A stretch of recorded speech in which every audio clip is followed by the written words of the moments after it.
A study by Canadian researchers has found that nearly half of men aged between 19 and 29 are at risk of moderate or severe depression. Even more, 57% are at risk of anxiety. Gay, bisexual, and racialized men also fall into the group. The study was done by the Canadian Men's Health Foundation. Dr. David Kuhl works on men's health issues with the foundation, and tonight he's in our spotlight. Dr. David Kuhl joins me now from Vancouver. Thanks so much for making the time. Thanks for having me. So what is leading to these alarming numbers around men's mental health?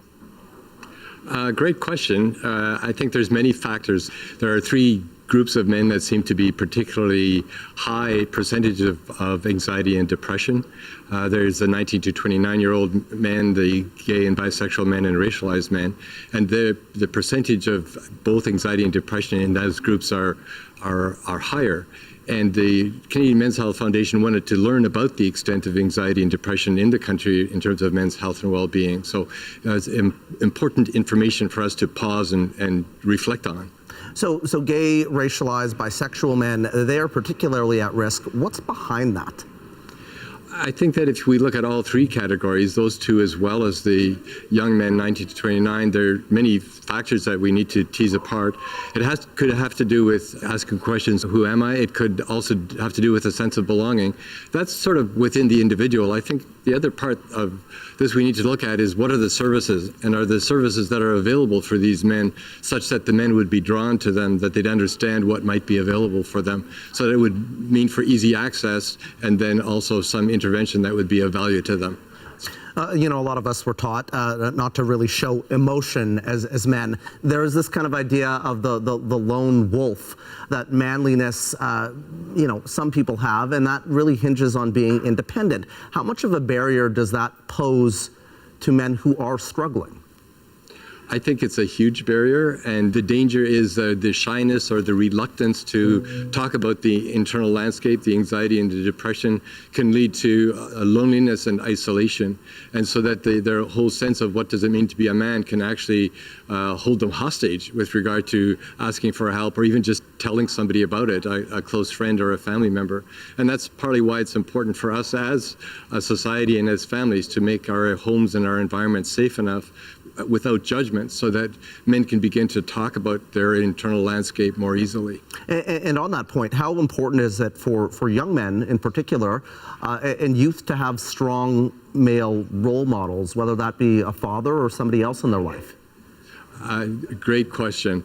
I think that fathers, role models, mentors, coaches can play a very significant part, especially in the 19 to 29-year-old group, likely asking questions of who am I, what do I want to be when I grow up.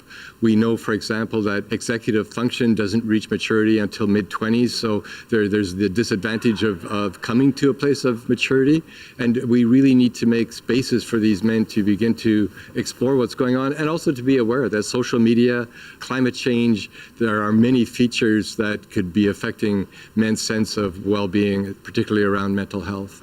What are some of the signs to recognize if you have somebody in your life that you are somewhat concerned about?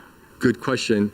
Changes in behavior are really important, so that if you look at depression, for example, is somebody sleeping more or sleeping less? Is somebody eating more or less?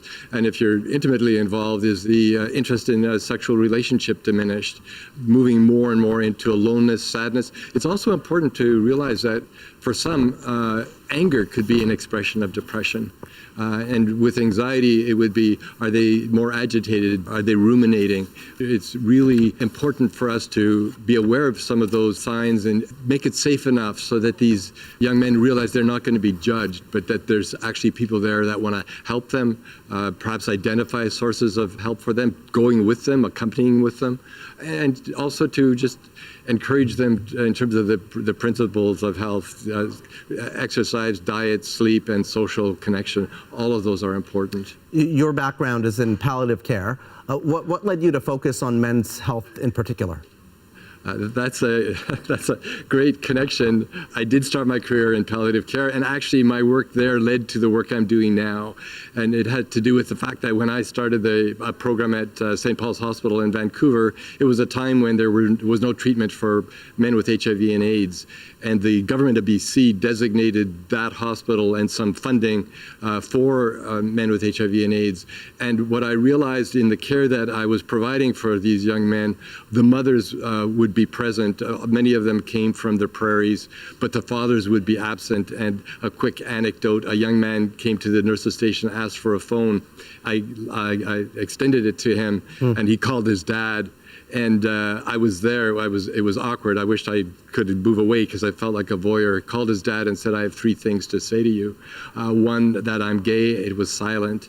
2, that I have AIDS, and it was silent. And he said, "And Dad, I'm on a palliative care unit. It means I'm dying." Wow. So that was a really important and significant event in my life that then I began to ask, what is it about fathers who don't come to the bedside of their sons who are dying? Subsequently, I worked with police and fire and military, and it's often a question after trauma, for example, for men to say, "Can you help me be a good dad?"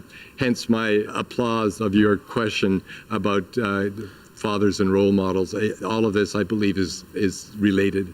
I got to let you go here, but I do want to ask you before I do so. If there is a young man that's watching this, that's struggling right now, what's your message? My message to a young man watching this would be strong enough to ask for help. Tell somebody who cares about you, somebody that won't shame you or diminish your experience, and who will listen very carefully, offer to be with you in terms of even if it means an exercise program, and also offer to be with you if you need to get help from a professional psychologist, family doctor, psychiatrist, or even a helpline, so that people aren't isolated and alone. You are not isolated and alone. There are people who want to help you. Find those people. Go on websites and ask for help in some way, but don't be doing this alone. Doctor, appreciate it. That is Dr. David Kuhl joining us from Vancouver.